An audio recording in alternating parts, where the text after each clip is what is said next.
Hi there and welcome to Layers in Adobe Illustrator. We are going to go from a one layer file or project to several layers, and we are going to group them according to layers and organize our works and see why layers are useful. By the way guys, everything we do about layers and groups is about organizing your work. It's not mandatory. You can be as messy as you want as long as the project or the file or the artwork is for you. But when you start wanting to amend it after some time, you really don't want to come to one single layer that has a million objects inside it and you don't know what's happening. You want to be organized, and it's really very important. What are layers? Layers are everything. Any object, a group of objects, has to be in a layer. You can't have anything outside the layer. When you create a new document, if you take file, we take anything, it doesn't matter. If you create and you come to layers, there is always layer 1. In this case, it's empty. And of course, it is unlocked. You can lock it, you can unlock it. If you lock it, you can draw in it. You need another layer. If you unlock it, you can do something inside. So now you have an object inside the layer. You cannot have anything outside a layer. Let's get rid of this one. In the previous tutorial, we have seen about the groups. We grouped our work. Let's see a bit about layers. First of all, you can double click on the layer icon. Okay, it represents the artwork, and you have layer options here. And we know that you can change the color to whatever you like. Let's take gold. You can make it as a template. We have seen this sometimes, but for now, we unlock it. We can lock it, so we don't touch it. You can also design, this is for print, this is for show, stories like this, and you can dim the image. Simple tricks, not much. But also, most important, you can give it a name. Say, my work, as simple as this. And that is pretty important. You can also come over here and double click on the words and change the name. You just write something else.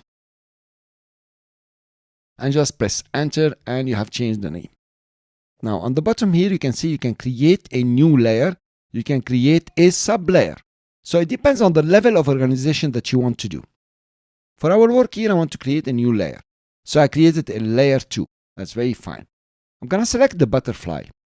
And notice how there is a small square here in the color of the layer. And that means you selected something inside this layer. I'm going to scroll down. And it says you selected the butterfly. I would like the butterfly to be on the top layer here. I will select it. Notice this is the selection. I can click and drag and drop it there. That's one way to do it. I'm going to undo. What I like most is to come over here. Let's say this layer is closed. You selected the butterfly. You know that's your selection. Then you come over and click on the small square here and take it to the other layer.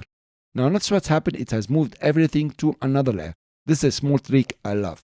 But nevertheless, you could have selected the group from here and click and drag and just drop it in the layer. Don't drop it inside this group, drop it on the layer. I have two groups inside layer 2, and layer 2 is on top of this layer, my work something. I'm going to rename the layer, double click on it, and say butterflies. Cool, not bad at all. So now I have butterflies, and inside there is the first group, as you can see, and the second group.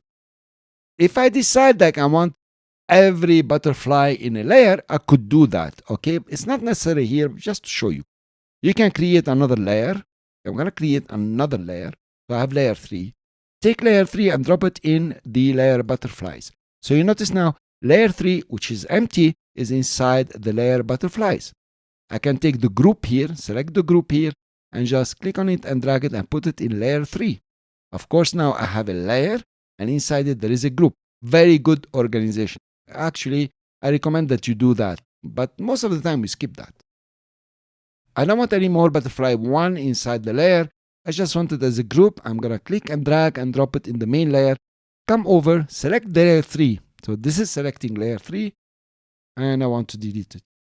It's gone. Now, what else? Let's come to my work something layer and create a sub-layer. But notice I made a mistake.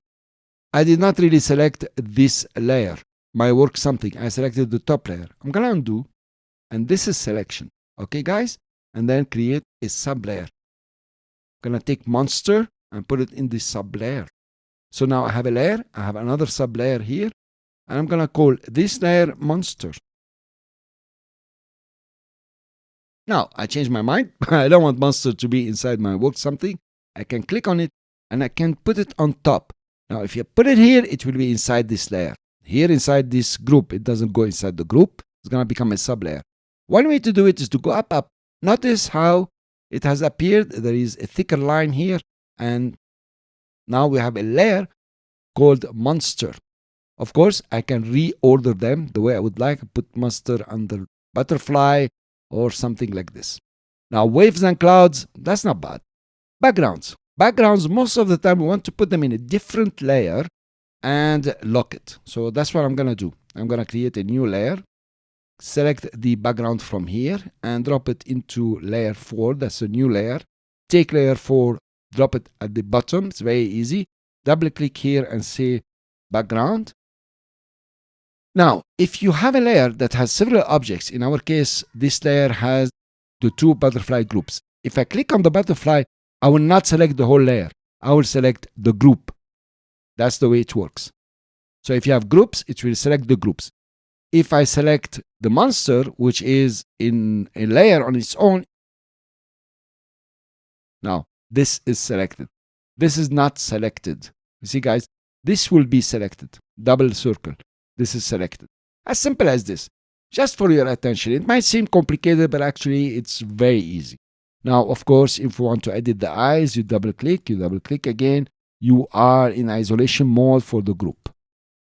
So actually, this is about layers, and I would really love it if you organize your work from time to time, or don't wait until the end. Things might get very complicated.